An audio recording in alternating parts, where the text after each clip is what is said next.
إن الحمد لله نحمده ونستعينه ونستغفره ونعوذ بالله من شرور أنفسنا ومن سيئات أعمالنا. من يهده الله فلا مضل له ومن يضلل فلا هادي له. وأشهد أن لا إله إلا الله وحده لا شريك له وأشهد أن محمدًا عبده ورسوله. يا أيها الذين آمنوا اتقوا الله حق تقاته ولا تموتن إلا وأنتم مسلمون.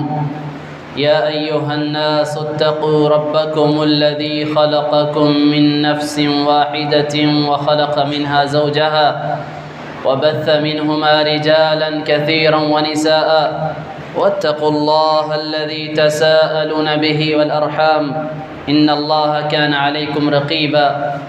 يا أيها الذين آمنوا اتقوا الله وقولوا قولا سديدا يصلح لكم أعمالكم ويغفر لكم ذنوبكم ومن يطع الله ورسوله فقد فاز فوزا عظيما. أما بعد فإن أصدق الكلام كلام الله وأحسن الهدي هدي محمد صلى الله عليه وآله وأصحابه وسلم. وشر الأمور محدثاتها فإن كل محدثة بدعة وكل بدعة ضلالة وفي رواية وكل ضلالة في النار. من يطع الله ورسوله فقد رشد واهتدى ومن يعص الله ورسوله فقد ضل وغوى. اللهم صل على محمد وعلى آل محمد كما صليت على إبراهيم وعلى آل إبراهيم إنك حميد مجيد. اللهم بارك على محمد وعلى آل محمد كما باركت على إبراهيم وعلى آل إبراهيم إنك حميد مجيد. سبحانك لا علم لنا إلا ما علمتنا إنك أنت العليم الحكيم. رب اشرح لي صدري ويسر لي أمري واحلل عقدة من لساني يفقه قولي. لقد قال الله تبارك وتعالى: أعوذ بالله من الشيطان الرجيم. والسابقون الأولون من المهاجرين والأنصار والذين اتبعوهم بإحسان رضي الله عنهم ورضوا عنه. مختصر حمد و ثنا اور درود و سلام کے بعد آج ہم اللہ کی مدد سے اور اس کی توفیق سے آپ کے سامنے جس غزوہ کا ذکر کریں گے، رسول اللہ صلی اللہ علیہ وسلم کی حیات مبارکہ کا وہ آخری غزوہ، اسلامی لشکر کے تعداد کے حوالے سے سب سے بڑا غزوہ تاریخ اسلام میں، جس کو غزوہ تبوک کہا جاتا ہے۔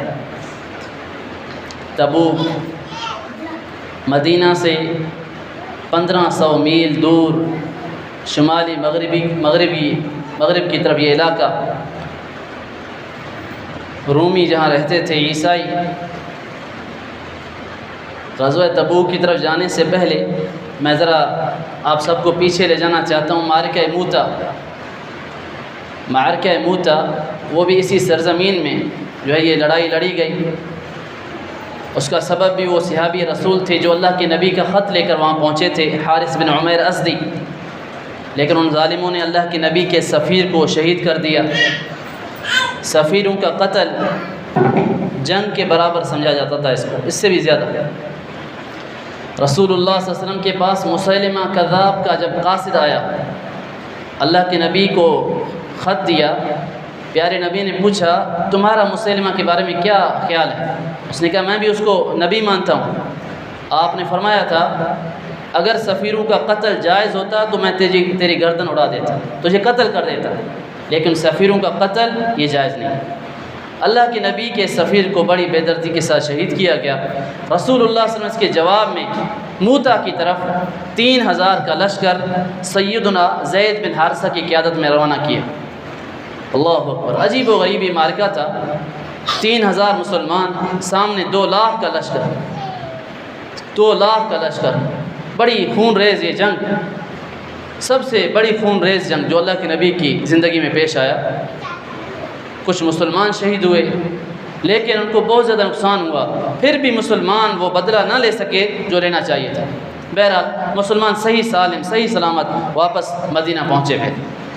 یہ وہی علاقہ، یہ وہی رومی تبوک میں رہنے والے، اللہ کے نبی صلی اللہ علیہ وسلم کو شام کی طرف سے آنے والے ایک قافلے نے بتایا اللہ کے رسول آل غسان مدینہ پر حملہ کی تیاری کر رہے ہیں، مختلف قبائل کو انہوں نے جمع کیا ہوا ہے، وہ حملہ کرنا چاہتے ہیں۔ اللہ کے رسول صلی اللہ علیہ وسلم نے یہ فیصلہ کیا کہ ان کی سرزمین میں جا کر ان سے لڑیں گے۔ اللہ کے نبی صلی اللہ علیہ وسلم کے اگر فیصلوں کو دیکھا جائے، کائنات کے سب سے بڑے جج اللہ کے نبی صلی اللہ علیہ وسلم ہیں، بہترین جج۔ اگر جنگی کیفیات کے حوالے سے آپ کو دیکھا جائے تو کائنات کے سب سے بہترین سپہ سالار رسول اللہ صلی اللہ علیہ وسلم ہیں۔ اللہ کے نبی کو جس انداز سے دیکھو گے ممتاز پاؤ گے۔ آپ صلی اللہ علیہ وسلم نے اعلان کیا، اور آپ کے علم میں یہ بات ہونی چاہیے، کوئی بھی غزوہ اللہ کے نبی نے اگر کیا تو وہ ان کی سرزمین میں جا کر، تقریباً مدینہ میں رہ کر آپ نے کوئی لڑائی نہیں لڑی۔ اس کی بہت سی حکمتیں ہیں۔ مدینہ شہر کو نقصان پہنچ سکتا ہے، بچوں عورتوں کو، سوائے خندق کے وہ بھی مدینہ سے باہر لڑی گئی۔ اللہ کے نبی نے اس موقع پر بھی باہر نکلنے کا ارادہ فرمایا۔ آپ نے فرمایا مسلمانوں جنگ تبوک کے لیے تیاری کرو۔ اللہ اکبر۔ اس سے پہلے آپ کا یہ رویہ ہوتا تھا، آپ کا یہ انداز ہوتا تھا، آپ جس طرف جانا چاہتے تھے بتاتے نہیں تھے صحابہ کرام، چھپاتے تھے۔ یہ بھی جنگ کا ایک طریقہ، لیکن اس موقع پر اللہ کے رسول نے نکلنے کا حکم دیا اور سیدھا فرمایا ہم تبوک کا ارادہ رکھتے ہیں۔ سب مسلمانوں کو آپ نے نکلنے کا حکم دیا۔ صحابہ کرام تو تیار رہتے تھے، جب اللہ کے نبی بتاتے نہیں تھے تب بھی صحابہ تیار رہتے تھے۔ اب بتایا اللہ کے نبی کے صحابہ، دوڑ دھوپ شروع ہو گئی۔ رسول اللہ صلی اللہ علیہ وسلم نے فرمایا مسلمانوں تبوک کے لیے تیاری کرو اور اس کے لیے صدقہ جتنا ہو سکے اللہ کے راستے میں خرچ کرو، مال جمع کرو، تعاون کرو۔ اللہ کے نبی نے یہ اعلان کیا۔ پیارے نبی اعلان کریں اور صحابہ پیچھے ہٹیں، یہ نہیں ہو سکتا۔ یہ کیسے ہو سکتا ہے؟ رسول اللہ صلی اللہ علیہ وسلم نے جب اعلان کیا، یہ شدید قحط کا زمانہ، یہ جو سال تھا سن 9 ہجری رجب کا مہینہ، قحط کا زمانہ، شدید گرمی کا موسم، پھل مدینہ کے اندر پکنے کے قریب 1 سال لگ جاتا ہے۔ پھل ایک باغ کو تیار کرنے میں، کھجور کے باغات وہ تیار ہیں، پھل ان کا پکنے کا موسم بالکل قریب ہے۔ اس موقع پر یہ آزمایا گیا، اللہ تعالیٰ نے نبی کو اور آپ کے ساتھیوں کو آزمایا، اور صحابہ کرام نبی کی جماعت اللہ کی آزمائش پر پورا اترا۔ پیارے نبی نے اعلان کیا، صحابہ نے خوب بڑھ چڑھ کر اس میں حصہ بھی ملایا، تعاون بھی کیا اور شریک بھی ہوئے۔ عبد الرحمن بن عوف، سیدنا عباس، مختلف صحابہ، تقریباً صحابہ نے اپنے حیثیت کے مطابق صدقہ کیا۔ سیدنا عمر بن خطاب گھر گئے، اپنے مال کو جمع کیا، پورے مال کا آدھا لے کر اللہ کے نبی صلی اللہ علیہ وسلم کی خدمت میں آ گئے۔ یہ کہنا آسان ہے، کبھی تصور کریں اللہ نے آپ کو مال دیا ہے، پلاٹوں کی صورت میں، زمین کی صورت میں، پیسوں کی صورت میں، اس کو ایک جگہ جمع کرو اور آدھا اللہ کے راستے میں دو۔ یہ صرف تبوک کے موقع پر سیدنا عمر آدھا مال لے کر، آدھا مال اللہ کے نبی کی خدمت میں لے کر آئے، قربان جائیں ان کی سخاوت پر۔ اور آج ارادہ یہ تھا عمر کا، آج ابو بکر سے سبقت لے جانے کا دن ہے، ان سے سبقت لے جاؤں گا۔ پیارے نبی کی خدمت میں حاضر ہوئے، رسول اللہ صلی اللہ علیہ وسلم نے پوچھا یا عمر ما ابقیت لأہلک، عمر گھر والوں کے لیے کیا چھوڑ کر آئے ہو؟ کہا اللہ کے رسول آدھا مال آپ کی خدمت میں لایا ہوں، آدھا گھر چھوڑ کر آئے۔ آپ خوش ہو گئے، دعائیں دی۔ کچھ دیر بعد سیدنا ابو بکر صدیق آئے، آپ کے یار غار، سفر و حضر کے ساتھی ابو بکر صدیق رضی اللہ تعالی عنہ اللہ کے نبی صلی اللہ علیہ وسلم کے پاس مال لے کر آئے۔ پیارے نبی نے پوچھا یا ابا بکر ما ابقیت لأہلک، ابو بکر سناؤ گھر والوں کے لیے کیا چھوڑ کر آئے؟ قربان جائیں، اللہ اکبر۔ گھر کا خیال تو سب کو ہوتا ہے، لیکن ابو بکر نبی کا ایسا جیالہ ہے، گھر کی کوئی پرواہ نہیں۔ پیارے نبی کے لیے، اسلام کے لیے سب کچھ لٹا دیا، سب کچھ۔ پیارے نبی نے پوچھا وہ کیا لے کر آئے ہو، کتنا چھوڑ آئے ہو؟ کہا اللہ کے رسول گھر والوں کے لیے اللہ اور اس کے رسول کا نام چھوڑ کر آیا ہوں، ان کی محبت چھوڑ آیا ہوں، سب کچھ آپ کی خدمت میں کر حاضر ہوں۔ اللہ اکبر۔ عمر بن خطاب کہتے ہیں اس ذہن سے میں نے کہا ابو بکر سے کوئی مقابلہ نہیں کر سکتا، ابو بکر سے مقابلہ کی ہمت نہیں۔ رضی اللہ تعالیٰ عثمان بن عفان رضی اللہ تعالیٰ عنہ کی باری آئی، پیارے نبی اعلان کر رہے ہیں مسلمانوں اللہ کے راستے کے لیے مال جمع کرو، سفر لمبا ہے، سامان کی ضرورت ہے، سواریوں کی ضرورت ہے۔ عثمان بن عفان آگے بڑھتے ہیں، 100 اونٹ سامانوں سے لدا ہوا آپ کی خدمت میں پیش کر دیتے ہیں، پھر 100 اونٹ، پھر 100 اونٹ، 300 اونٹ۔ اللہ کے نبی اعلان کر رہے ہیں، عثمان کو دعائیں دے رہے ہیں، بار بار وہ جمع کر رہے ہیں۔ روایات میں آتا ہے 700 اونٹ، بعض روایت میں 900 اونٹ ایک ہی مجلس میں جو ہے اللہ کے نبی صلی اللہ علیہ وسلم کو جمع کیا۔ اللہ اکبر۔ یہاں رک کر ذرا آج ہم اپنے معاشرے کی طرف نظر دوڑائیں۔ ہمارے معاشرے کے اندر بے برکتی کی شکایتیں، بیماریوں کی شکایتیں، کوئی بیمار ہو جائے یا مختلف مصائب کی صورت میں مال کو نقصان، وجہ کیا ہے؟ جہاں بہت سی وجوہات ہیں، وہاں ایک وجہ یہ ہے ہم نے اللہ کی راہ میں صدقہ کرنا چھوڑ دیا ہے۔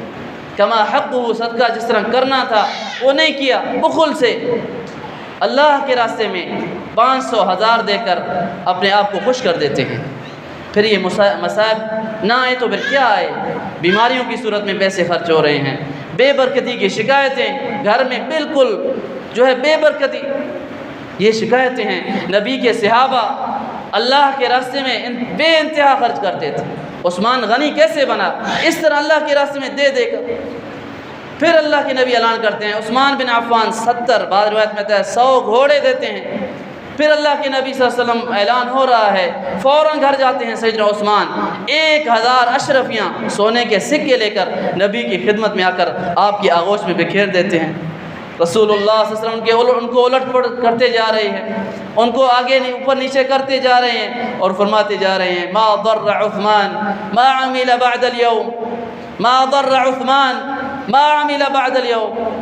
عثمان آج کے بعد عمل کرنا چھوڑ دے، یہ ایک عمل اس کو جنت تک پہنچانے کے لیے کافی ہے، یہ ایک عمل اس کی نجات کے لیے کافی ہے۔ اللہ اکبر۔ جہاں یہ صحابہ وہاں غریب صحابہ صدقت لے رہے ہیں۔ ابو عقیل انصاری رضی اللہ تعالیٰ عنہ، غریب گھرانہ، مزدور صحابی، اللہ کے نبی نے اعلان کیا، پریشان ہو گئے، گھر گئے، اپنی بیوی سے مشورہ کیا، اللہ کے نبی صلی اللہ علیہ وسلم تعاون مانگ رہے ہیں اللہ کے راستے کے لیے، ہمیں کچھ نہیں ہے، کیا کریں؟ کہا کل جو مزدوری کر کے آؤ گے وہ ہمیں نہ دینا، اللہ کے راستے میں خرچ کر دینا۔ ابو عقیل انصاری 2 مٹھی بھر کھجور اللہ کے نبی کی خدمت میں لے کر آئے۔ نبی رحمت صلی اللہ علیہ وسلم نے پوچھا ابو عقیل کیا حال ہے، کہاں سے یہ مال لائے ہو؟ کہا اللہ کے رسول پوری رات مزدوری کرتا رہا، پوری رات، یہ 2 مٹھی بھر کھجور لے کر آیا ہوں، کچھ گھر چھوڑ آیا ہوں۔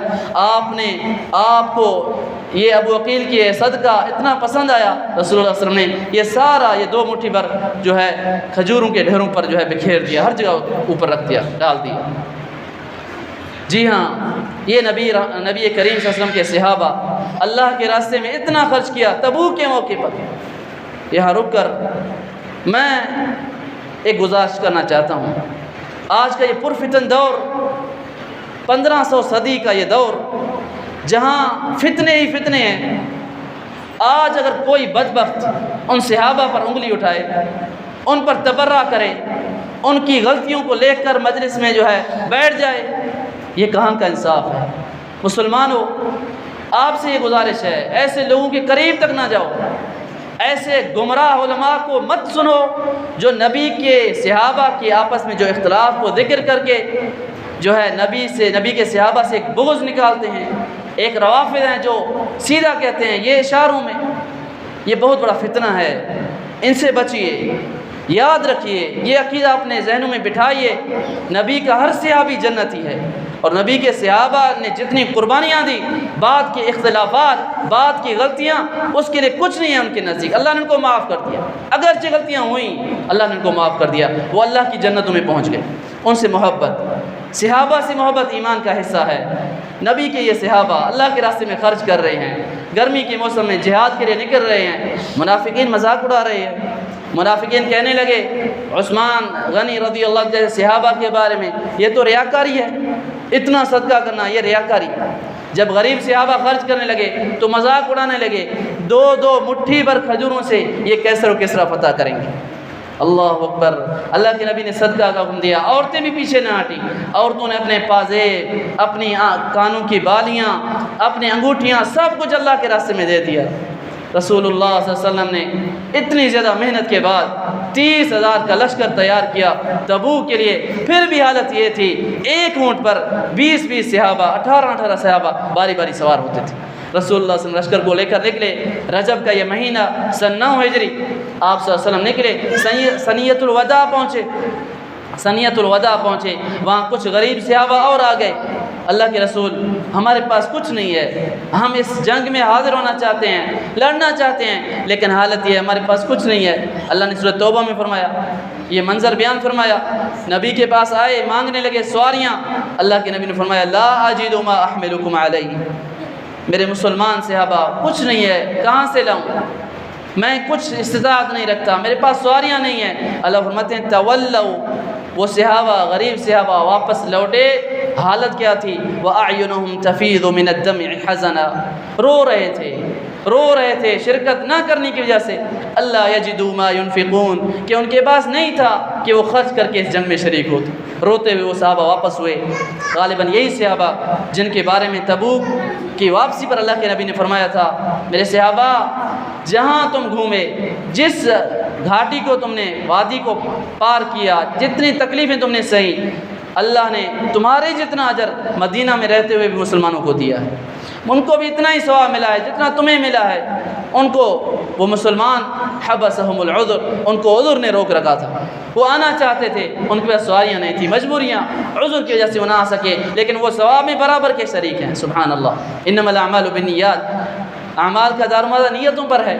تو میرے بھائیوں، یہ نبی صلی اللہ علیہ وسلم کے صحابہ کی جو ہے قربانیاں صرف تبوک کے موقع پر اللہ کے نبی نے اس لشکر کو حرکت دی، آپ صلی اللہ علیہ وسلم نکلے۔ منافقین کا رویہ کیا تھا؟ اللہ فرماتے ہیں فرح المخلفون بمقعدہم، منافقین جہاں ہر جگہ انہوں نے مسلمانوں کو نقصان پہنچایا، اس موقع پر بھی وہ خوش ہونے لگے۔ کس بات پر؟ خلاف رسول اللہ، اللہ کے نبی کے پیچھے رہ جانے پر۔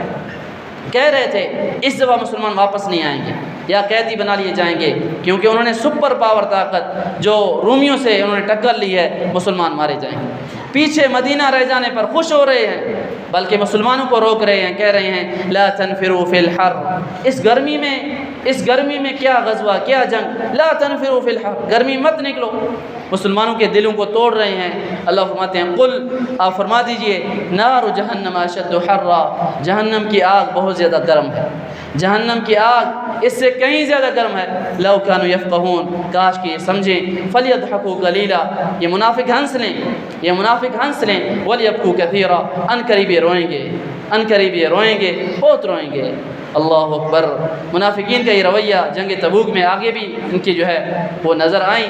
اسی طرح اللہ کے نبی صلی اللہ علیہ وسلم نے سفر کو جاری رکھا، راستے میں کچھ واقعات پیش آئے، اس کا نتیجہ پھر آگے کیا نکلا ہم انشاءاللہ غزوہ تبوک کا دوسرا حصہ اگلے جمعے میں ذکر کریں گے۔ اللہ رب العزت سے دعا ہے اللہ تعالی ہماری طرف سے، امت اسلام کی طرف سے نبی اور اس کے صحابہ کو، ان کے صحابہ کو جزائے خیر عطا فرمائے، جنہوں نے اسلام کے لیے، دین کے لیے قربانیاں دی، حد سے زیادہ قربانیاں دی۔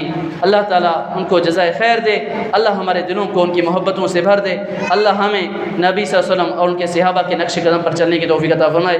اقول ما تسمعون واستغفر اللہ لی ولکم ولسائر المؤمنین فاستغفروہ انہ هو الغفور الرحیم۔